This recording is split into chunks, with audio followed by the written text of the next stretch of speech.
नमस्कार दोस्तों, आइए सुनते हैं मुंशी प्रेमचंद्र के द्वारा लिखी कहानी झांकी। कई दिनों से घर में कलह मचा हुआ था। माँ अलग मुंह फुलाई बैठी थी और स्त्री अलग। घर की वायु में जैसे विष भरा हुआ था। रात को भोजन नहीं बना। दिन को मैंने स्टोव पर खिचड़ी डाली, पर खाया किसी ने नहीं। बच्चों को भी आज भूख नहीं थी। छोटी लड़की कभी मेरे पास आकर खड़ी हो जाती, कभी माता के पास और कभी दादी के पास, पर कहीं उसके लिए प्यार की बातें नहीं थीं। कोई उसे गोद पे भी नहीं उठाता था, मानो उसने भी कोई अपराध कर दिया हो। लड़का शाम को स्कूल से आया। किसी ने उसे खाने को नहीं दिया, ना उससे बोला और ना कुछ पूछा। दोनों बरामदे में मन मारे बैठे हुए थे और शायद सोच रहे थे, घर में आज क्यों लोगों के हृदय उनसे इतने फिर गए हैं। भाई बहन दिन में कितनी बार लड़ते हैं, रोना पिटना भी कई बार हो जाता है, पर ऐसा कभी नहीं होता कि घर में खाना ना पके या कोई किसी से बोले नहीं। ये कैसा झगड़ा है जो 24 घंटे गुजर जाने पर भी शांत नहीं होता। ये शायद उनकी समझ में नहीं आता था। झगड़े की जड़ कुछ भी नहीं थी। अम्मा ने मेरी बहन के घर तीजा भेजने के लिए जिन सामानों की सूची लिखाई थी, वो पत्नी जी को घर की स्थिति देखते हुए अधिक मालूम हुई। अम्मा खुद समझदार है। उन्होंने थोड़ी बहुत काट छाट कर दी थी, लेकिन पत्नी जी के विचार से और काट छाट करनी चाहिए थी। 5 साड़ियों की जगह 3 रहें तो क्या बुराई है। खिलौने इतने क्या होंगे, इतनी मिठाई की क्या जरूरत है।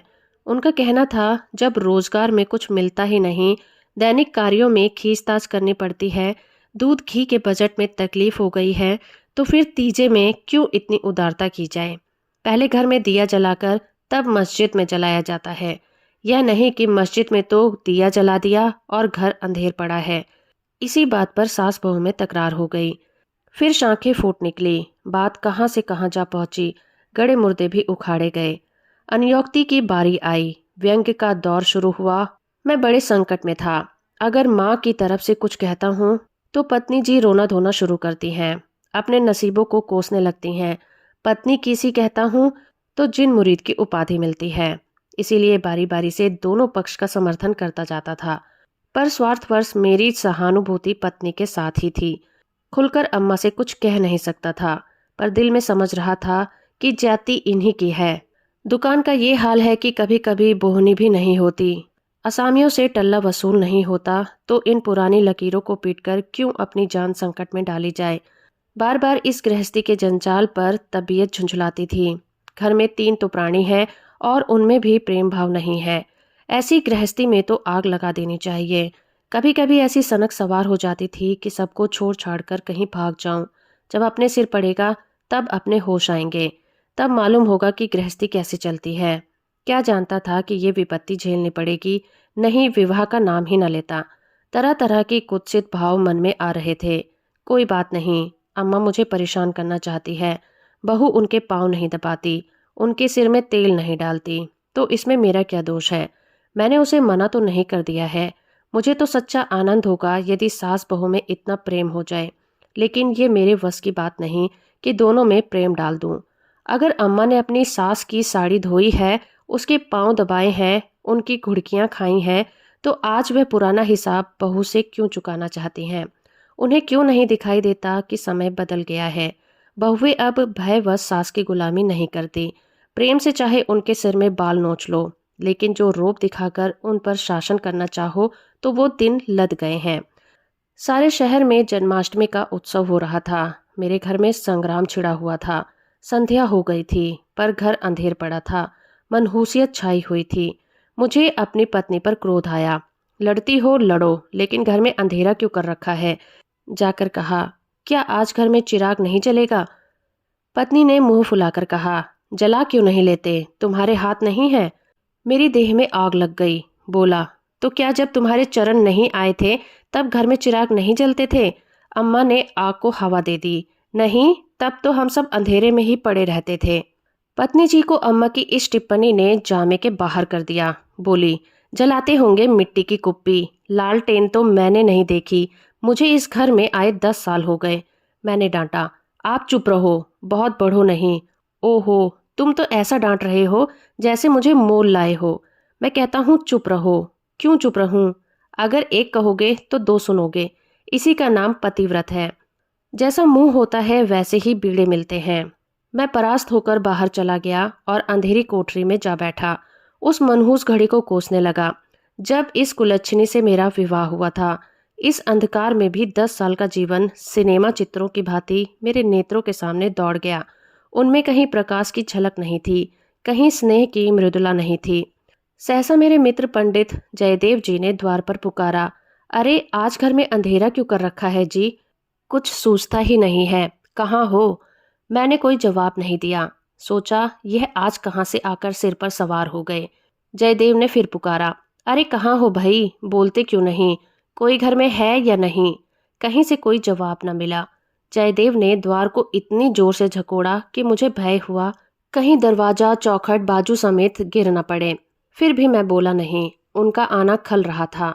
जयदेव चले गए। मैंने आराम की सांस ली। बारे शैतान टला, नहीं घंटों सिर खाता। मगर 5 ही मिनट में फिर किसी के पैरों की आहट मिली और अब की टॉर्च के तीव्र प्रकाश से मेरा सारा कमरा भर गया। जयदेव ने मुझे बैठे देखकर कौतूहल से पूछा, तुम कहाँ गए थे जी? घंटों चीखा, किसी ने जवाब तक न दिया। यह आज क्या मामला है? चिराग क्यों नहीं जला? मैंने बहाना किया। क्या जाने, मेरे सिर में दर्द था। दुकान से आकर लेटे तो नींद आ गई और सोए तो घोड़ा बेचकर, मुर्दों से शर्त लगाकर। हाँ यार, नींद आ गई। मगर घर में चिराग तो जलाना चाहिए था ना, या उसका रिट्रेचमेंट कर दिया। आज घर में लोग व्रत में हैं, हाथ ना खाली होगा। खैर चलो कहीं झांकी देखने चलते हैं। सेठ घूरेमल के मंदिर में ऐसी झांकी बनी है कि देखते ही बनता है। ऐसे ऐसे शीशे और बिजली के सामान सजाए हैं कि आंखें झपट उठती हैं। सिंहासन के ठीक सामने ऐसा फव्वारा लगाया है कि उसमें से गुलाब जल की फुहारें निकलती हैं। मेरा तो चोला मस्त हो गया। सीधे तुम्हारे पास दौड़ा चला आ रहा हूँ। बहुत झांकियाँ देखी होंगी तुमने, लेकिन ये तो और ही चीज है। आलम फटा पड़ता है। सुनते हैं दिल्ली से कोई चतुर कारीगर आया है, उसी की ये करामात है। मैंने उदासीन भाव से कहा, मेरी तो जाने की इच्छा नहीं है भाई, सिर में बहुत जोर का दर्द है। तब तो जरूर चलो, दर्द भाग ना जाए तो कहना। तुम तो यार बहुत दिक करते हो। इसी मारे में चुपचाप पड़ा था कि किसी तरह ये बला टले, लेकिन तुम सिर पर सवार हो गए। कह दिया मैं ना जाऊंगा, और मैंने कह दिया मैं जरूर ले जाऊंगा। तुम पर विजय पाने का मेरे मित्रों को बहुत आसान नुस्खा याद है। यूं हाथापाई, धीगा मुश्ती, धौल धप्पे से किसी से पीछे रहने का नहीं हूं। लेकिन किसी ने मुझे गुदगुदाया और परास्त हुआ। फिर मेरी कुछ भी नहीं चलती। मैं हाथ जोड़ने लगता हूँ, घिघियाने लगता हूँ और कभी कभी तो रोने भी लगता हूँ। जयदेव ने वही नुस्खा आजमाया और उसकी जीत हो गई। संधि की वही शर्त ठहरी कि मैं चुपके से झांकी देखने चला चलूं। सेठ घूरेलाल उन आदमियों में से हैं जिनका प्रातः को नाम ले लो तो दिन भर भोजन न मिले। उनके मक्खी चूस पने की सैकड़ों ही दंत कथाएं नगर में प्रचलित हैं। कहते हैं एक बार मारवाड़ का एक भिखारी उनके द्वार पर डट गया कि भिक्षा लेकर ही जाऊंगा। सेठ जी भी अड़ गए कि भिक्षा नहीं दूंगा, चाहे कुछ भी हो जाए। मारवाड़ी उन्हीं के देश का था। कुछ देर तो उनके पूर्वज का बखान करता रहा, फिर उनकी निंदा करने लगा। अंत में द्वार पर लेट रहा। सेठ जी ने रत्ती भर परवाह नहीं की। भिक्षुक भी अपनी धुन का पक्का था। सारा दिन द्वार पर बेदाना पानी पड़ा रहा और अंत में वहीं मर गया। तब सेठ जी पसीजे और उसकी क्रिया इतनी धूमधाम से की कि बहुत कम किसी ने की होगी। भिक्षुक का सत्याग्रह सेठ जी के लिए वरदान हो गया। उनके अंतःकरण में भक्ति का जैसे स्रोत खुल गया। अपनी सारी संपत्ति धर्मार्थ अर्पण कर दी। हम लोग ठाकुर द्वारे में पहुंचे तो दर्शकों की भीड़ लगी हुई थी। कंधे से कंधा छिलता था। आने और जाने के मार्ग अलग थे। फिर भी आध घंटे के बाद भीतर जाने का अवसर मिला। जयदेव सजावट देख देख कर लोटपोट हुए जाते थे, पर मुझे ऐसा मालूम होता था कि इस बनावट और सजावट के मेले में कृष्ण की आत्मा कहीं खो गई है। उनकी यह रत्न जड़ित बिजली से जगमगाती मूर्ति देखकर मेरे मन में ग्लानि उत्पन्न हुई। इस रूप में भी प्रेम का निवास हो सकता है। मैंने तो रत्नों में दर्प और अहंकार ही भरा देखा है। मुझे उस वक्त यही याद न रही कि यह एक करोड़पति सेठ का मंदिर है और धनी मनुष्य धन में लौटने वाले ईश्वर की ही कल्पना कर सकता है। धनी ईश्वर में ही उसकी श्रद्धा हो सकती है।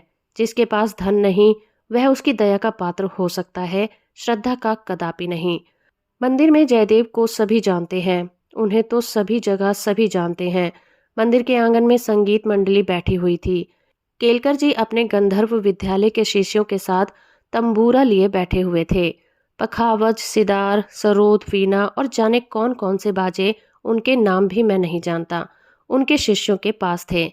कोई गीत बजाने की तैयारी हो रही थी। जयदेव को देखते ही केलकर जी ने पुकारा। मैं भी तुफैल में जा बैठा। एक क्षण में गीत शुरू हुआ। समा सा बंध गया। जहां इतना शोरगुल था कि तोप की आवाज भी न सुनाई देती, वहां जैसे माधुर्य के उस प्रवाह में सब किसी को उसने अपने में डुबो लिया। जो जहां था वहीं मंत्रमुग्ध सा खड़ा रहा। मेरी कल्पना कभी इतनी सचित्र और सजीव नहीं थी। मेरे सामने ना वो बिजली की चकाचौंध थी, ना वो रत्नों की जगमगाहट, ना वो भौतिक विभूतियों का समारोह। मेरे सामने यही यमुना का तट था। गुल्म लताओं का घूंघट मुंह डाले हुए था। वही मोहिनी गौएं थी, वही गोपियों की जल क्रीड़ा, वही वंशी की मधुर ध्वनि, वही शीतल चांदनी और वही प्यारा नंद किशोर, जिसकी मुख छवि में प्रेम और वात्सल्य की ज्योति थी, जिसके दर्शनों से ही हृदय निर्मल हो जाते थे, जिसके दर्शनों से ही हृदय निर्मल हो जाते थे। मैं इसी आनंद विस्मृति की दशा में था कि कॉन्सर्ट बंद हो गया और आचार्य केलकर ने एक किशोर शिष्य के धूप्रद आलापना शुरू किया। कलाकारों की आदत है कि शब्दों को कुछ इस तरह तोड़ मरोड़ देते हैं कि अधिकांश सुनने वालों की समझ में ही नहीं आता कि क्या गा रहे हैं। इस गीत का एक शब्द भी मेरी समझ में नहीं आया, लेकिन कंठ स्वर में कुछ ऐसा मादकता भरा लालित्य था कि प्रत्येक स्वर मुझे रोमांचित कर देता था। कंठ स्वर में इतनी जादू भरी शक्ति है, इसका मुझे आज तक अनुभव नहीं था। इसका मुझे आज ही अनुभव हुआ। मन में एक नए संसार की सृष्टि होने लगी, जहाँ आनंद ही आनंद है, प्रेम ही प्रेम है और त्याग ही त्याग है। ऐसा जान पड़ा, दुख केवल चित्त की एक वृत्ति है, सत्य है केवल आनंद। एक स्वच्छ करुणा भरी कोमलता जैसे मन को मसोसने लगी। ऐसी भावना मन में उठी कि वहां जितने सज्जन बैठे हुए थे, सब मेरे अपने हैं, अभिन्न है। फिर अतीत के गर्भ से मेरे भाई की स्मृति मूर्ति निकल आई। मेरा छोटा भाई बहुत दिन हुए मुझसे लड़कर घर की जमा थमा लेकर रंगून भाग गया था और वहीं उसका देहांत हो गया था। उसके पाश्विक व्यवहारों को याद करके मैं उन्मत्त हो उठता था। मैं जीता पा जाता तो शायद उसका खून ही पी जाता। पर इस समय स्मृति मूर्ति को देखकर मेरा मन जैसे मुखरित हो उठा। उसे आलिंगन करने के लिए व्याकुल हो गया। उसने मेरे साथ, मेरी स्त्री के साथ, माता के साथ और मेरे बच्चों के साथ जो जो कटु और नीच और घृणास्पद व्यवहार किए थे, वो सब मुझे भूल गए। मन में केवल यही भावना थी, मेरा भैया कितना दुखी है। मुझे इस भाई के प्रति कभी इतनी ममता नहीं हुई थी। शत्रु भाव जैसे मन से मिट ही गया था। जिन जिन प्राणियों से मेरा बैर भाव था, जिनमें गाली गलौज, मारपीट, मुकदमाबाजी सब कुछ हो चुकी थी, वो सभी जैसे मेरे गले में लिपट लिपट कर हंस रहे थे। फिर विद्या, जो मेरी पत्नी है, उसकी मूर्ति मेरे सामने आ खड़ी हुई। वह मूर्ति जिसे 10 साल पहले मैंने देखा था। उन आंखों में वही विकल कंपन था, वही संदिग्ध विश्वास, कपोलों पर वही लज्जा, लालिमा, जैसे प्रेम सरोवर से निकला हुआ कोई कमल पुष्प हो। वही अनुराग, वही आवेश, वही याचना, वही उत्सुकता, जिसमें मैंने उस ना भूलने वाली रात को उसका स्वागत किया था, एक बार फिर मेरे हृदय में जाग उठी। मधुर स्मृतियों का जैसे स्रोत सा खुल गया। जी ऐसा तड़पा कि इसी समय जाकर विद्या के चरणों पर सिर रगड़कर रोते रोते बेसुध हो जाऊं। मेरी आंखें सजल हो गईं। मेरे मुंह से जो कटु शब्द निकले थे, वह सब जैसे मेरे हृदय में गड़ने लग गए थे। इसी दशा में जैसे ममतामयी माता ने आकर मुझे गोद में उठा लिया।